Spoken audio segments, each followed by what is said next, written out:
to Tell You Later, the show where we guarantee a laugh or your money back.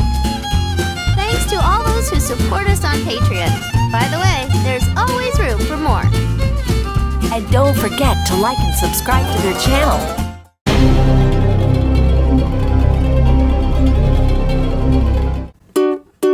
We haven't got a title song for this show, so we're singing this thing instead. Okay. It's really just a substitute. Nonetheless, the melody may stay in your head. Oh, I hope so. 'Cause it's a tune. It's a tune. You'll love to croon. You'll love to croon. But there's one thing you should know. We have to confess we do not possess a title song for this show. Ain't it peculiar? Believe it or not, we haven't got a title song for this show. Oops. We're coming back for Tell You Later, part 2 of the Dock Edition with Kimmy Robertson. Welcome back. We had a little swimming break. That's why my hair is all wet. The lake was wonderful. I hope while we were taking the break that you got a chance to go over to merchalater.com and check out all our Tell You Later cool merch. Or take a bath. Or take a bath. It's so nice. Lakes are my favorite. Because they don't have big waves and there aren't any sharks. But I got over my fear of the ocean. When I was little, I got tumbled. Like, I thought I was drowning because I couldn't get out of this wave. So it took me about 20 years to get over that. Yeah, that happened to me also. A friend of mine and I, my roommate in college, that happened to us when we kept coming up for a breath of air and all we got was a breath of water. Ugh. It was one wave after the next and then we were just pummeled into the sand. It was so scary. Yeah, that's what happens sometimes. The waves just keep coming. So, did I tell you I was at... Do you know how we were saved? How? We both gave up. Next time we came up, we turned to face the shore to say goodbye. And that action, like, shoved us. The next wave, we were literally rolling somersaults. And then all of a sudden I felt the sand underneath. I could feel the sand, so I just stood up. But that giving up is what saved us. I think that's the key. Is that it's people fighting that makes it really hard. That makes it hard for lifeguards to save people. But when you just relax, you're probably going to float, right? So there's another public service message. If you are caught drowning, if you're drowning, relax. Try to relax. It's hard. We have a friend, and he's going to be a guest on Tell You Later. He's a friend of mine from middle school and high school, Eddie V, and he just retired from being a lifeguard for 40 years. Wow. Yeah, he just came out with his second book, all about heroic lifeguard stories and experiences, because people don't realize it's really serious business. And the second book, and I'll have him talk about his little preview, but it's about the Northern California. They started having lifeguards up there when they didn't before, and that's really cold and rocky, and they had to come up with all kinds of new protocol to save people. But there's a lot of stories. They save a lot of lives, and the trick is what makes it hard. Even pool lifeguards, in the swimming pool, is people, they're panicking and they don't let you save them. Do your job. Yeah. So let the lifeguard do their job is what we're trying to say, because they know what they're doing. They know what they're doing. Have you ever had any other scary things happen? Well, I had more than one scary water episode, yeah.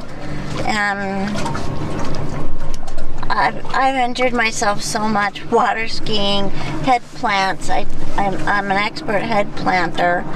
When you're on water skis? Yeah, water ski. How do you head water plant ski and on snow skis? Yes. When head plant in water is you fall head first, and when you're going really fast across the water, and you fall, and your legs go that way while your head is in the So like the boat pulls you with your head in the water? No, the momentum that you have while you're skiing. You let go because you're falling. Oh. You go into the water head feet first. Your legs go over your back because they're still going because they're still in the air. While your head and upper body are planted in the water. They've stopped, but your legs are still going. That's wow. a head plant. Yeah. That's not good. So it's like boom and then Yikes. It's awful. I've done that a few times. But you still did it. So you ski, water ski, and you snow ski? I did. I don't anymore. No. Did you ever I have my water pillow. I see you have a water bottle behind your back. Okay. That's my pillow. We could give you stuff something back there. I got my towel wet. Did you ever snowboard? No, not ever, never. No. Crew of One is a very good skier. I personally, no, I'm not very coordinated, and when I fall, I don't know how to get up, and I just look really pathetic, and I'm always afraid I'm gonna hurt. No, I can't. That's something. I'm not very coordinated. Like drill team, you know. Well, you're a dancer, so it must be really easy for you. For me, and like, as soon as you have to learn something where you turn around and then you can't see what you're supposed to be doing, I get lost. That's not a good thing for me. I don't know that I could do that. I don't know why. But it's just not how your brain works. It's not how my brain. I've always wanted to do Tai Chi.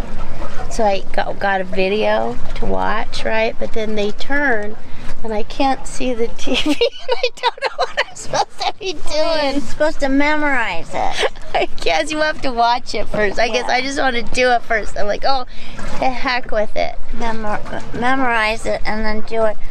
Or better yet, take a class where you have mirrors all around you so you can watch. Did we talk about how you're a very accomplished ballerina person? I know we talked about how you could... How I danced. And how you... I remember you mentioned about ballet teachers say your fish looks like a salmon. Uh-huh. That's like a cross between ballet and water sports. Ballet teachers say a lot of horrible things. At least they did when I was growing up and dancing. That's a shame. I don't know if they're allowed to abuse you anymore. You have the most interesting furniture. Furniture? Yeah, I just want to make a segue here. Because you have really neat stuff at your house. It's always fun to see what you have. And you collect antiques, right? Uh-huh.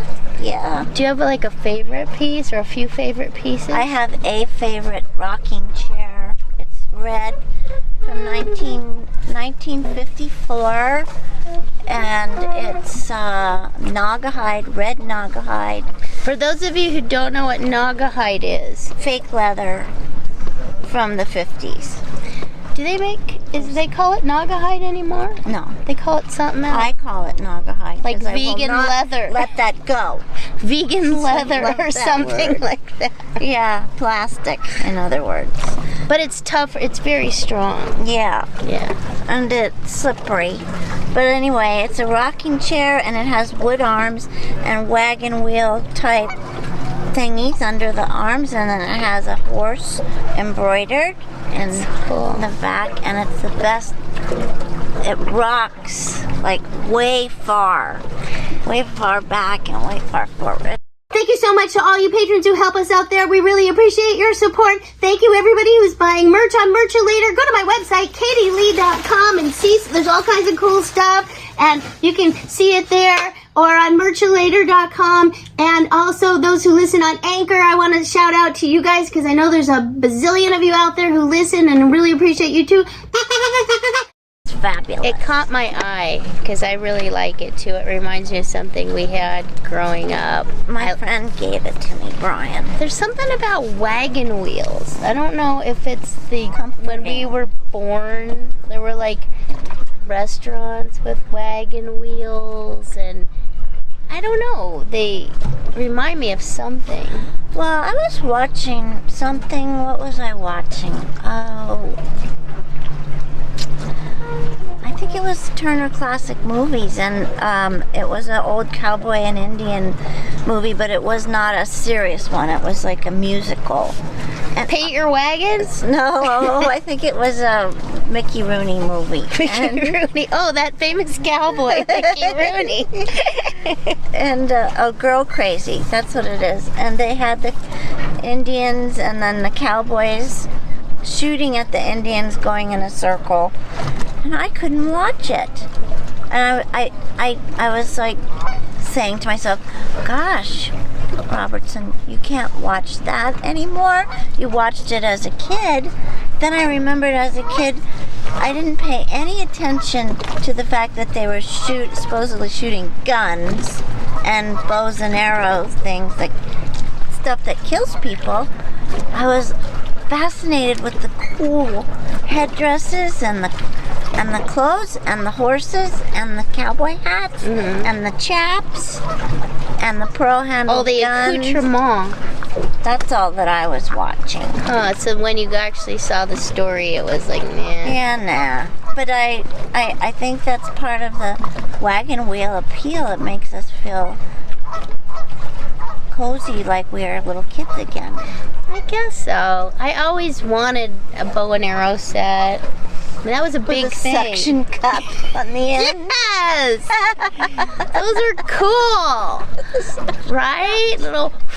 You're trying to get them to stick. To make they it seem safe, so they put real. The suction cups, and you could just take it off and file it down. I don't to know a if they... point. Well, you could if you were wanting to hurt somebody, I Right. suppose so. That was their safety. We played Measures. with we had guns, silver little pistols, Had and guns. holsters. I had thought machine holsters guns. were cool. Yeah. I had a machine gun called a Defender Dan, and it had a tripod so you could lay on the ground and swing it back and forth, and it had a belt that went through it. It had plastic bullets. Those that are were those. this big. What do they call those things? Those Bullets. No, but the thing with the bullets in it. There's a name. A belt? no. No, I don't Gun know. belt? No, there's a name for it. I can't think of it. Anyway, because we had a lot of Ammo, something. We had Ammunition. when we were growing up, there were a lot of war TV shows, like Combat, right? And I'm trying to think. McHale's Navy. Well, that was different. That was a great show. Yes, Tim Conway. Oh. You guys, if you've never seen McHale's Navy, watch F Troop. We just lost Larry Storch this year, but F Troop, that was a... I mean, honestly, I don't... The thing is, there might be some politically incorrect images, but the jokes are pretty darn funny. The characters are funny. My friend Amy Orrick, hi Amy, she just remodeled her house, and she turned the whole front of the house is like one big kitchen. It's just a big kitchen and space, like the whole, there's no actual living room, it's just like a big kitchen. And I said, you should get a pool table, and she is a little bit younger than us, and I had to show her the Beverly Hillbillies and their fancy dining table. They had a pool table, and they used their pool cues to pat. They thought they were pot passers, right? She thought that was hilarious. Yes, the pots and pans. Yeah, that was pretty funny. But wagon wheel. So that furniture, I'm sure it must remind me of something else too, but near where we live, Will Rogers State Park, you can visit his house, and it's all decorated in what, Western, Native American? I call it early American. Early American, with the Indian type blankets, Indian patterns, Hamilton Native. blankets. Yeah, I don't know what. And it's cool. I don't know. Wagmills feels so sturdy. I found 2 moths yesterday. My Pendleton blankets. You were there. Yeah. I kind of freaked out. But I decided that I'm going to have to bite the bullet and put them in plastic. What about cedar? Yeah, that doesn't work. It doesn't? Cloves and cedar, that is what I need to do is go to the hardware store here, and they have very low, very small blanket boxes. They're plastic, airtight, and then I can put cloves in there and put the blankets in there. So moths don't like cloves? No, they don't. And then when I come, like when it's winter and I come to the point that I need a blanket, I'll take the blankets out. So do they not like, is it they don't like plastic? Like why would they not be? They can't get into the plastic. What's the fangirl up to this week? To find out, stay tuned till after the credits. But you have to make sure you have to wash them first and then put them in the plastic. Dry them and put them A little home tip. You're not supposed to store wool or cashmere in airtight plastic because it's a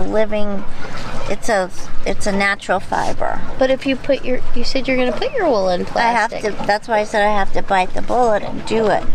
So it's 6 of one, half a dozen of the other, only with one more thing. So it's actually 7. 7. Wow.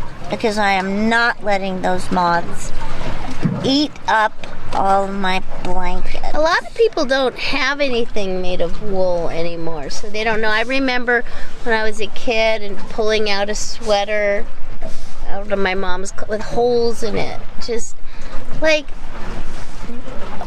maybe wool isn't the best material. It is if you live in the mountains and it's cold. Do moths not live in the cold? Is it only here where it gets warm that they get in and eat stuff? Now here is where it gets cold in the winter. Right. So you have to have wool or cashmere to stay warm and cozy.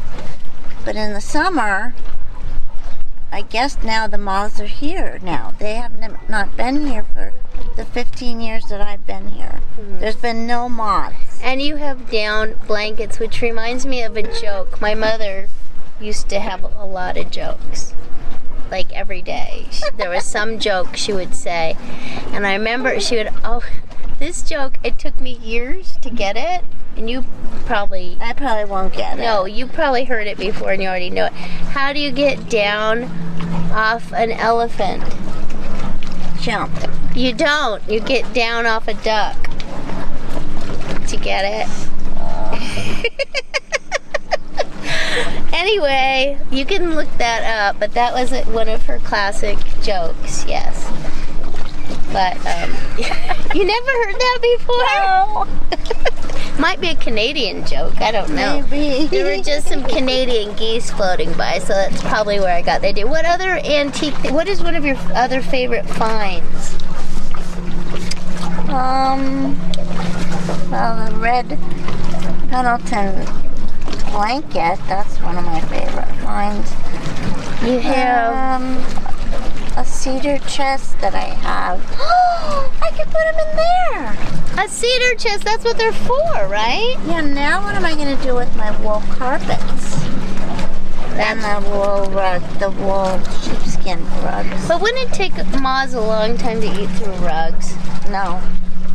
Really? They just ate 2 of my rugs in 1 year, one winter. Could you feed them an alternative diet? Like, is there a substitute? Is there a wool-like substance that they could eat instead? That's what I knew what Can you it put was. out a dish of Nutter Butters? Would they eat those instead? Cat kibble. Man, I don't know. I could put out a... If anybody knows, put in the comments below, is there something she can attract the moths to eat so they could not eat her wool rugs? Because they're very nice, very heavy wool rugs, and you can't even lift them up probably. No. I don't even know how you got them in the house. I dragged them. By yourself? And this is why your back hurts. This is why you have a bottle of water behind your back. Yeah, this is why, because my mom always would say, Kimmy, don't lift that, don't. But you did it anyway. I can. Did it anyway. I did it. What's something that you did that, besides lifting your rugs, that you wish you hadn't done? Since we're giving good advice. I say don't pierce your ear with an apple. I can tell you, since we're here at the lake, when I was 9 or 10, I swung out onto the lake on a very long rope, let go, and landed in the water. But while I did that, I went out and back and out. They told me what to do exactly. The kids around there, and my dad was with me. And because you grew up on the lake. yeah, and somehow I turned when it was time to fall into the lake, and everything, my whole back sort of froze, like was semi-temporarily paralyzed, and it hurt like heck. And everyone went to Yosemite the next day, and I had to lay on the stupid couch all day by myself at the cabin, 9 years old, laying there on the couch by myself. Because you hurt your back and they left you? Oh yeah. Well, that was back then, back when you did That's that. when you left children, You yes. just left kids if you had something to do. It's so crazy when I think about it. Going to Yosemite. They were gone all day. They were gone My 10 hours. parents left me and my cousin in charge of, there were 5 kids in her family, 4 in ours. We were in Sacramento at their house. This is when it was a holiday like Easter, so the Wizard of Oz was on, so that took up like 2 hours of our time. And they said, we're going to Lake Tahoe. We'll be back tomorrow. No kidding. We didn't have cell phones. We didn't know where they were. You didn't know how to go to bed. We were 14, and she had 4 brothers, and 4 under her, and I had 3 under me, and we were all in this house like running around like crazy kids. Had no idea where our parents were. They just said, we'll be back tomorrow. I'm like, oh, we're okay. Bye. That was normal back then. That was normal. Now you have to take like CPR and be 12 years old and certified to babysit I had a and all that GPS stuff. tracker and a helmet on. Oh my goodness. Like they say, if you got a bag of frozen peas and macaroni and cheese and some hot dogs, you were good. Yeah, They could wow. go. They could take off. And it's funny because you think about it. There was no way to contact. I don't know if your parents ever did this. Because there used to be a time when there were no cell phones. And we would go places, and my mother would call to have us paged. Do you remember? Like the grocery store or the bowling alley, and they'd page you. At the airport. I need to talk to my mom or somebody. Could you page her? And they would go over the intercom. Crew of 1 is nodding. And that's how we would find people if we had to tell them, oh, I forgot to tell you to get this, or there's an emergency. Could you page so-and-so? Yeah, I don't remember that happening except at the airport. The airport where they page people? Yeah. I'm trying That did happen. Did you get paged? Yeah. Really? Mm-hmm. It makes you seem really important when somebody wants to call you, but my mom would do it like all the time. Like, I don't know, I remember just being different places. A private paging system. Now people don't need to do that anymore. That's the only job I got fired from. Paging? Yeah, one of my first jobs was at this hardware store type place. 2 Guys, I think it was called. And I was like I had a good job at the desk, but one of my jobs was saying, you know, hardware pickup line 2, and after a couple weeks he said, we don't like hearing your voice. Your voice isn't cutting it, and they let me go. Isn't that funny? That's really true. That is really funny. A voiceover star. Well, We don't like your voice. no, yeah, you don't. It doesn't sound good. We can't have you doing this. I'm trying to think if there's some. Everyone's got an opinion. Everybody's got an opinion, exactly. That was funny because we were talking about, maybe some people are watching this show who are like us, but Kimmy and I were talking to each other earlier about how we were probably teased and made fun of. Is there something on me? Well, stop playing with that. Stop playing with this? Okay, I'll put it down. I fidget. Yeah. My great aunt used to call me a fidget ass. It must be some sort of British expression. Oh, you've got your new Tell You Later tote bag. Cute. I love Did it. you get that at Merchulator? I sure did. It's so Merchulator.com. cute. Look, Super Tell cute. Ya Later bag, and it's got Awesome. everything in it. Do they have hats? Fidget ass. You're a fidget ass. Yeah. When I was little. It's okay though. There's an example. I've never heard that That's expression. a good segue because that's what I'm talking about. People would say things, and I would just kind of shrug or laugh or not really take it seriously or not think that it was anything wrong with me. Just that it bothered people, and I never thought it was like an area of self-improvement. It didn't occur to me, and isn't that kind of what we were talking about before? But we were bullied and didn't realize we were being bullied. No, like I was telling Kimmy. Thank you. Like people would always say, "Oh, Katie, she's weird, but she's nice." I'm like, "Oh, nice." The weird. Well, I don't know what's so weird. I don't know. Never knew what was weird, but Selective hearing. well, I mean, I think that's a good thing. You know, take the good, discard the bad. It doesn't really matter because again, that's just somebody's opinion, right? And they're just somebody that you don't really know. I mean, we And probably you think didn't ask for an opinion, and they're telling you an opinion in the schoolyard, and it's wrong in the first place. And in the second place, I mean, I was telling you earlier this morning that the only time I can remember being bullied was when I was in first grade, and someone was bullying me about being 5 and not 6. And I remember going, kids always want to find something. what are you talking about? Why are you getting so upset about the fact that I'm 5 and I'm in first grade and you're 6 and you're in first grade? So? Kids like to find something different. I remember. That is really ridiculous. I overheard my brothers talking with some little kids, and someone said, "I'm 7 1/4." Well, I'm 7 1/10.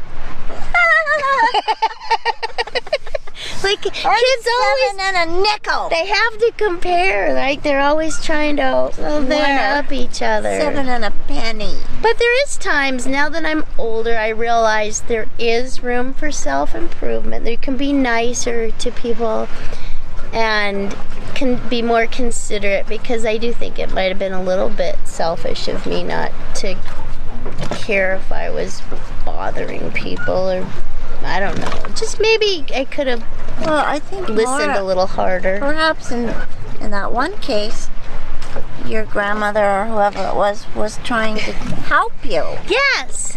My other one would Teaching say, you. stand up. What'd she say? They try to get me to sit up straight and do all those things. And I guess the criticism, it felt like criticism and didn't feel helpful. So it's all about the way you talk to people, I guess. Because I would just but think, it's oh, they're also just about- picking on me. they're They're also- picking on me. It's also about their buttons. Yeah. And the fact that a relative who loves you is telling you something that's to help you improve yourself, and then you're taking it as a criticism or attack or yelling at. I know my nieces always would say I was yelling at them. It's like I never raised my voice. But we do take things personally, so the trick is to learn how to share the good advice. Not try and help anyone. I don't think that's the No, that's the answer in my family. Well, that became the working model. But there is a lot of good advice out there that we should consider and not just reject out of hand. Elders are respected because they've been around and they've made all the mistakes already, so they can tell you. And that in other countries they like to listen to the elders and hear about their mistakes, so then they don't have to make those. They can make some new ones. Yes, we can make our own. But in this country, elders are that everyone seems to just be waiting for them to die. Well, For us to die. It's a totally different culture. I always liked to older offer, people. Apparently. All my I do life. too. I love I to hear always stories. And listen that's to why I them. think we both like older furniture and things that mean something, that have a history. I was a candy striper. Did you know I was a candy striper I didn't in know high that. school? And a candy striper, I don't think they exist anymore because there's probably too many rules to have high school students in nursing homes or something. But we had little red and white little pinstripe apron things we would wear, and we'd go in to the nursing home and just, it was a volunteer thing. I don't even know, I might have gotten some high school credit for it, but just talking to people and being there with them and hearing their stories. We weren't nurses, we were helpers. I don't know, I did everything. You were busy dancing. I don't know if you had time for anything else. I was in junior choir. I was in a bowling league. I was a Girl Scout. I did junior achievement. I was a candy striper. I learned key punching at the occupational center, and I did after school sports. I'm trying to think, piano lessons. Wow. Did I do anything else? I don't know. Babysat. I was busy. Band? No, my sister was. No, she played the glockenspiel. My sister played the glockenspiel. And then, back then, I don't think they have them anymore, big old Indian headdresses at our high school. They were very heavy and very ornate, and she had to wear that, play the glockenspiel. But I was on student government because I thought it would be good for college. But I was very strategic about it. I might have mentioned this on the show before, but my junior year of high school, the announcement, applications are available next year for student body government. And then, I know I have to go to college, and they look at that kind of stuff. So I went to the office. They said, what office is unopposed right now? And they said, Girls League president. I said, all right, put me down for that. Nobody else ran, and I got the job. Yeah, I did that too with something.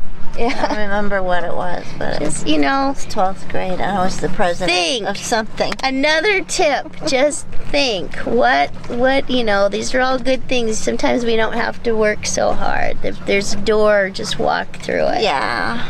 Take, because who wants to make a speech? I didn't want to. I just wanted to win, okay? And it's funny, because being a voice actor, let's just wrap this up. Now, you've done dancing, you've been on stage, you've been starring in a TV show, Twin Peaks, in case anybody doesn't know, and movies. But as a voice actor, I like the, I'm going to lose my train of thought. Anonymity. What was it? Yes, anonymity. And people, a lot of people, I remember my daughter saying, Mom, if you're No, that was a different thing. That doesn't make any sense. That doesn't That's a make my different point. thought. That's a different thing.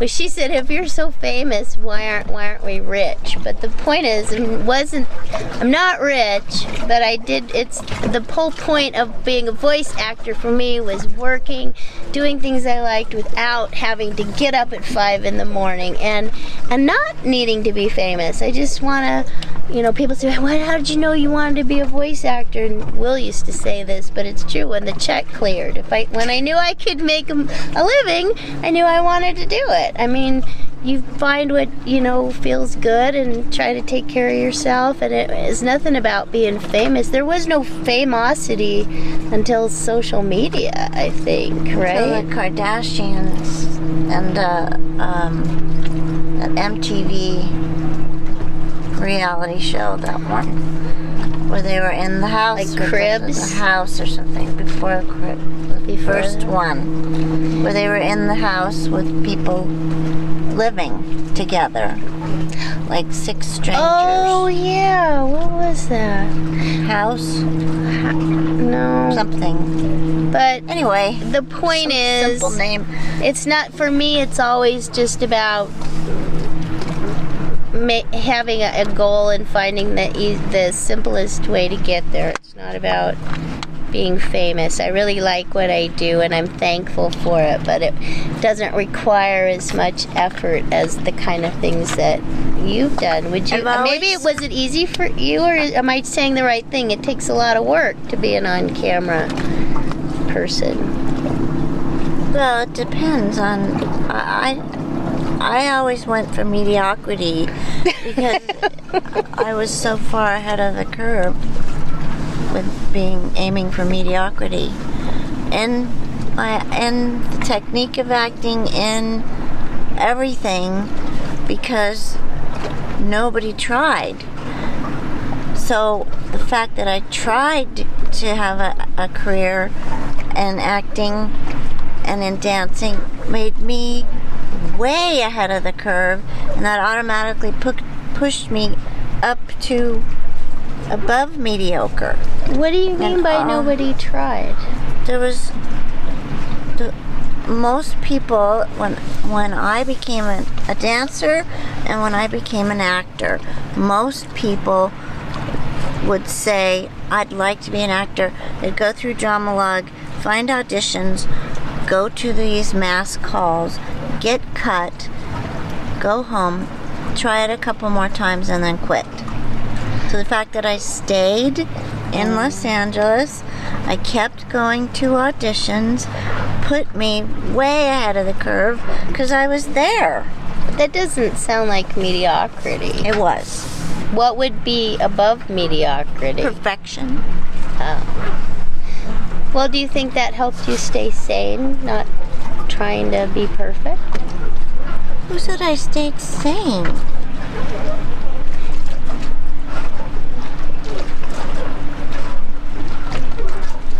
Well, I'll tell you later.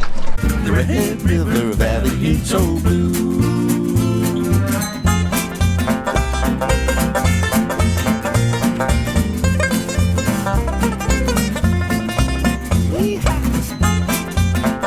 Tell You Later is a Patreon-driven entertainment show. So what are you waiting for? Come on over. Join us at patreon.com/Tell You Later. You know the Red River Valley ain't so blue, and I reckon that it's on account of you that the birds are all a-singing and the bells will soon be ringing. Oh, the Red River Valley, oh, the Red River Valley, oh, the Red River Valley ain't so blue.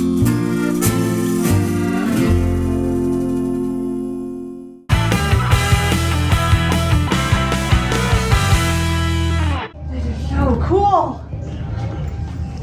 It's the key to the city.